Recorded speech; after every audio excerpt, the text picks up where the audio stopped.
name is Kathy Givens. I'm an overcomer, author, and co-founder of 1211 Partners. I was born in Canada to a wonderful family of Jamaicans, and I had a wonderful upbringing. The only missing piece was my father. He was absent from the family. And so one summer, my mom said that we were going to visit Texas. And that visit turned into, we are now going to move to Texas, to Houston, Texas.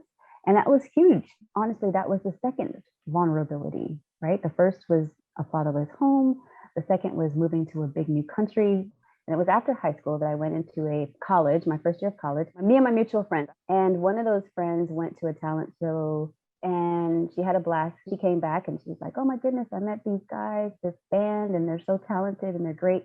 And they invited me out to hang out with them. And they told me to bring my friends. Hanging out seemed completely harmless to me. And the invitations then started to change. It was no longer, hey, girls, come hang out with us. It was, Kathy, I would like you to come out, hang out with me. And the individual that was, that the invitation was coming from happened to be the leader of this guy band. And me coming with all of my problems, I was literally the weakest link. And so I stood out for him.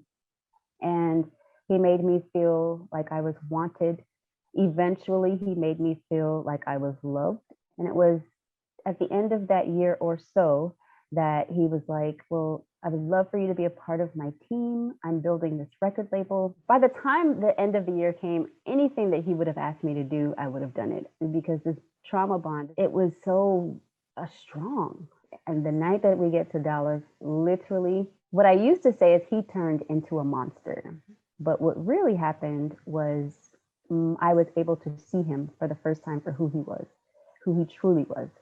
And he was violent. And, you know, I immediately was told to take pictures. Men started coming to the hotel room almost immediately. It was like, this is what you're going to do.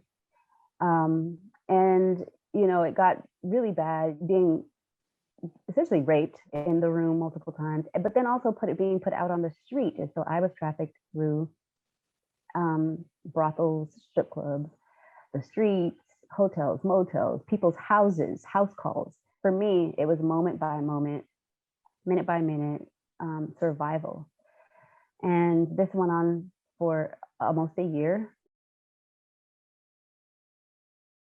Getting through the trafficking experience was holding on to hope, literally holding on to hope. One thing I did not mention, and I don't often, is that I had children at that time.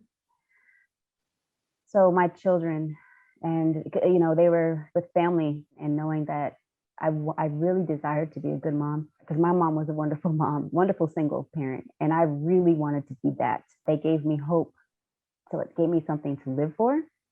So each moment and each day, they were on my mind, like, maybe if I just do this one last thing, then he'll let me go. I learned that sex trafficking doesn't discriminate.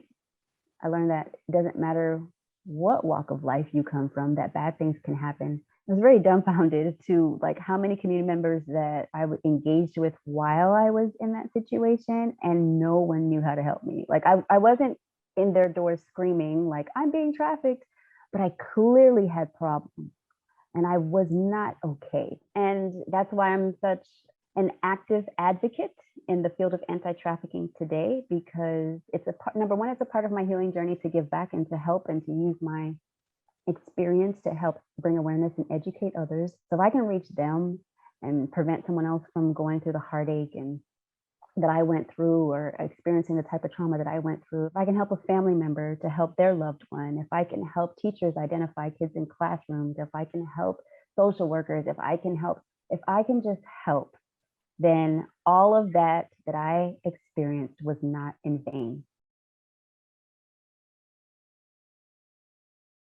There are a ton of resources nowadays that I did not have. And so I would say trust. Just take that first step to trust, because one of the things that's really, really hard after experiencing something like that, I felt like I was ostracized or that no one would accept me.